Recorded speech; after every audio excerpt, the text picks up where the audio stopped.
When you are starting up a new business, there are lots of things to think about. Entrepreneurs like you, unsurprisingly, are having to prioritize activities while working under a tight budget. But many make the common mistake of not establishing a robust financial reporting structure at the very start.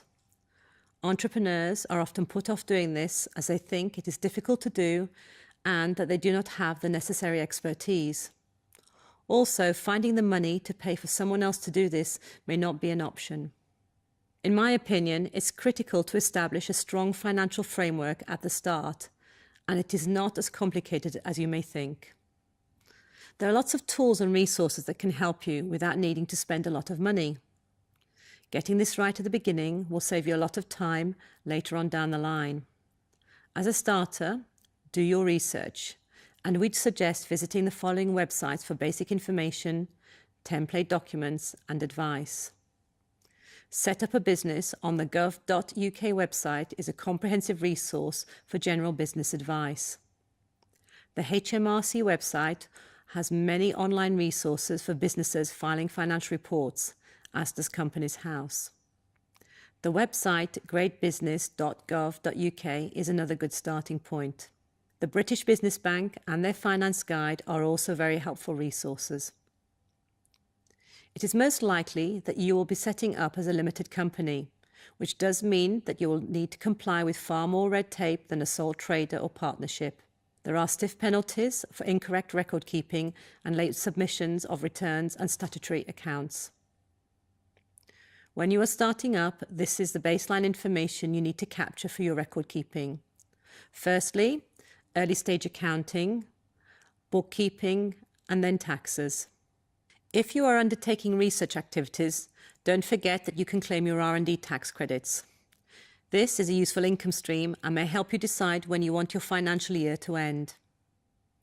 If you are looking to raise finance from grants, equity investment and loans, then you need to have a detailed financial plan in place. This will be part of your business plan and is often provided to investors as a supplementary detailed financial plan as part of the investment pack. Investment-focused business plans will have a long-term projection for the next 3 to 5 years. You will be expected to provide plans for at least 3 years. Your financial projections should be realistic in between values, neither too optimistic or too pessimistic. Your operational plans must be able to support your projections. When estimating the growth of your business, you will be making certain assumptions. Base these not only on your business strategy, but on thorough industry research. You can look for a similar company and use that as a model. It's a good way to benchmark how you will be able to compete in the market. Your detailed finance pack will comprise of an income statement, a balance sheet, and cash flow statement. Your income statement is a profit and loss statement. Investors want to know what kind of numbers your company is working with, whether your company is profitable, or when it will become profitable.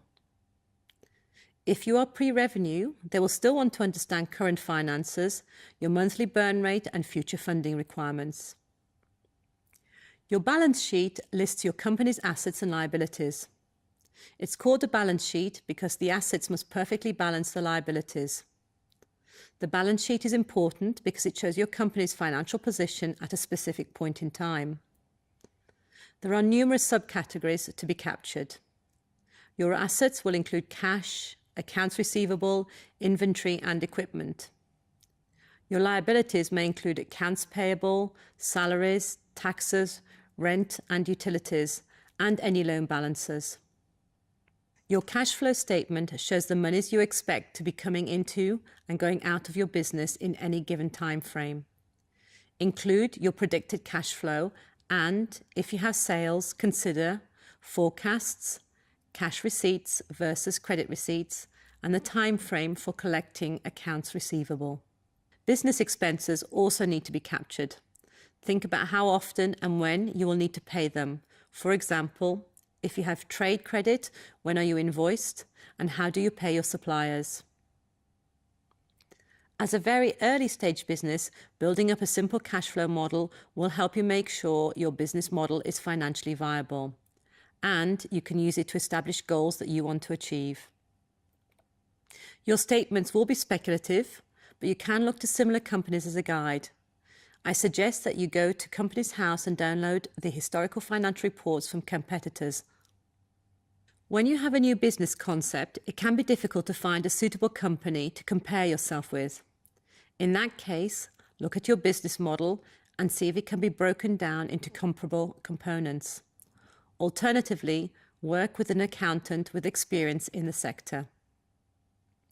If you are an established business and your business plan is for expansion, your statements will be based on your business's existing financial data. Having a simple cash flow statement shows your potential investors that you know what you're doing. Make sure there are absolutely no errors in the information you capture or any mistakes in your calculations.